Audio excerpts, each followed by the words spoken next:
Hi guys! So today, let's celebrate Judine's birthday. So let's go! Happy birthday, Judine! Happy yan! Happy birthday, Eugene! So today is the first birthday ni Judine and sabi ng papa niya, since wala siya dito, sabi niya is, ako na daw bahala sa celebration, mahalaga ay meron cake. So una nga namin pinuntahan dyan is yung kanyang cake para nga malagyan na ng pangalan. At ayan nga ang aming napiling cake ngayon, pure chocolate. And then next is, ayan, pumili muna kami ng food na kakainin namin. So ang plan today is mag-enjoy lang kami, si Juden, and makatikim kami ng bagong food. At try namin itong bagong restaurant. Lalo niyan si Juden, napakahilig niyan sa food. And mahirap na rin para sa akin na nag-iisang mother dito na nag-aasikaso ang magluto pa and mag-accept pa ng mga visitors. So, ganito lang talaga ang plan namin para after this is mapatulog ko na sila, makapahinga kami. Lalo na si Juden ngayon ay may sinat pa dahil hindi pa siya fully recover from hospital. So, ito yung menu nila dito. And bali, 3 lang naman ang main dish na kailangan namin. Kasi ako, si mama at si Siwa lang naman. And si Juden, syempre susubuan lang naman, konti lang naman. Tikim-tikim lang siya sa mga in-order namin. And then, while waiting, dahil nga 15 to 25 minutes daw bago maluto ang aming kakainin. Diyan nga pala kami kumain ngayon sa Red Tomato. And buti nilang kaharap lang din niya ang Kids Paradise. So, papalaruin ko muna yung mga bata dito ng 30 minutes. And ayan, nagbayad muna kami dito ng 200 pesos para sa kanila. And ayan, very good na sa Ate Siwa ngayon and kaya niya na yung sarili niya. Happy day!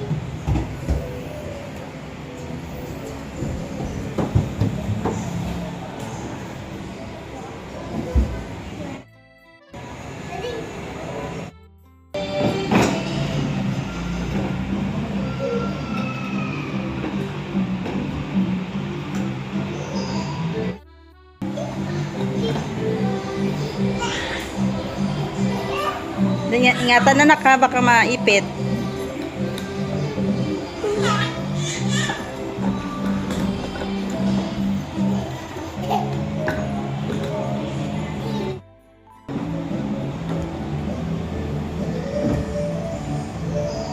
Ingatan na ka, maipit yung kamay ha. Ding, maipit yung kamay mo, Ding.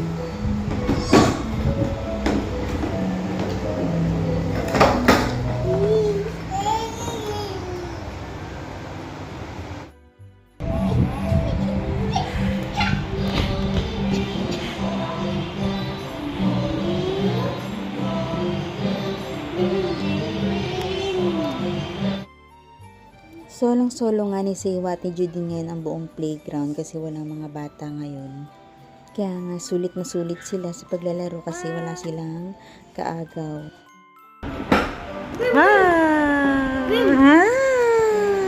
Galing niya.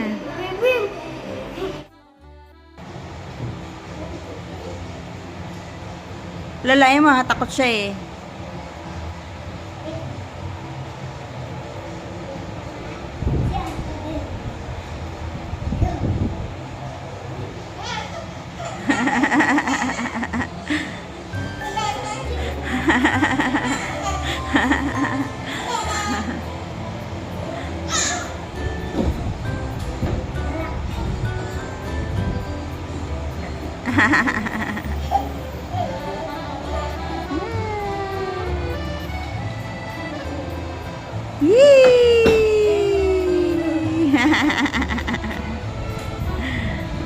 Happy?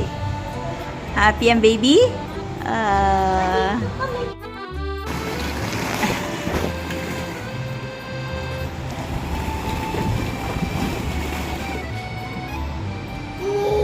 Ay, takot siya na.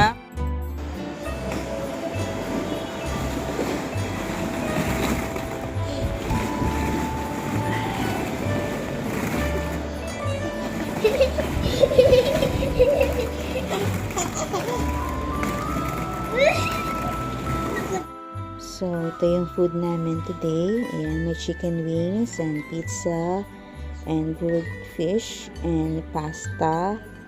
Ang sarap niyan. Ayan, may dalawang rice lang kasi di naman kami malakas kumain. Tuwa. Susawan! Wait lang ha. Ano pa kaya natin kayo today? Ito muna titin natin. Ay! Ay! Bising! Gusto mo to, be?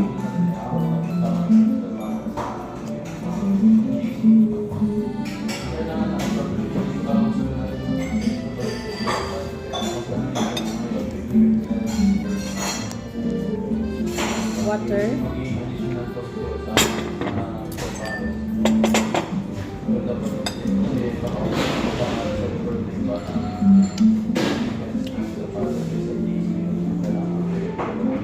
Water lang yan, ha?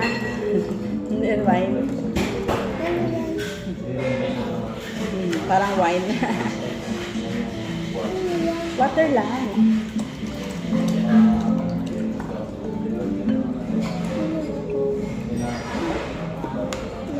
Isig mo nga. Isig mo mga sarap.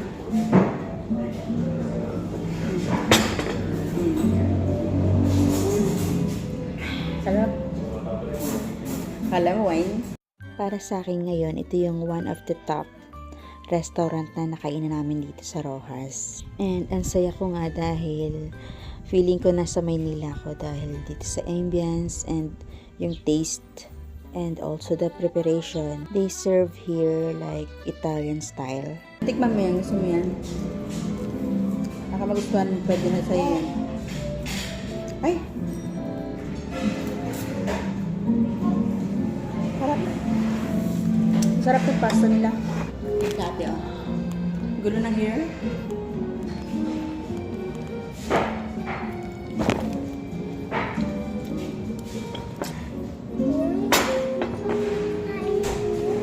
Kumain ka na. Oo nga, may ka din. Kaya ka na. Help yourself pala, anak. Baka malaglag ba si Judin? So, yun nga lang talaga is wala silang upuan pang bata. So, mahirap ma-enjoy yung pagkain sa kagaya ko na nag-iisang Sana next time pagbait namin dito mayroon na silang upuan pang bata para naman mas ma-enjoy ko yung food. Pero mabait naman yung staff dito and ayan nga nakapagpa-picture kami. And ayan yung cake ni Judin. Pink nga lang yung pagkagawa. Kala siguro babae si Judin. Happy birthday to you. Happy birthday to you. Happy birthday, happy birthday, happy birthday to you. Happy birthday, Judin. Kiss mo.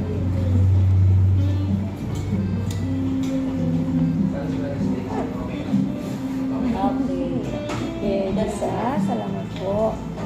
Dumating na ang 1 year birthday ni Judin. Salamat po sa buhay at lakas ang patuloy na ninyo bibigyan sa damang sa kanya at kailan din po sa amin. Salamat po sa pagpapala na aming natanggap sa inyo at kailan din sa kagalingan ni Judin. Sa natatuloy siya.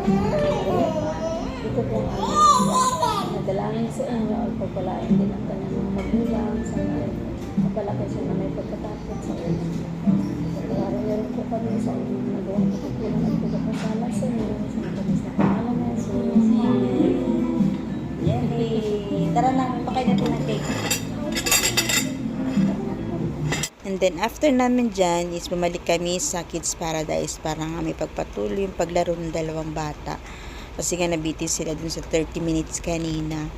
And ako naman, bumili ako ng TV. Yan ang pali ng gift namin kay Judin. Kasi nga, si Judin is kailangan niya ng TV para sa learning niya. At para di siya maboring. So, yun lang. Bye! Salamat sa panonood!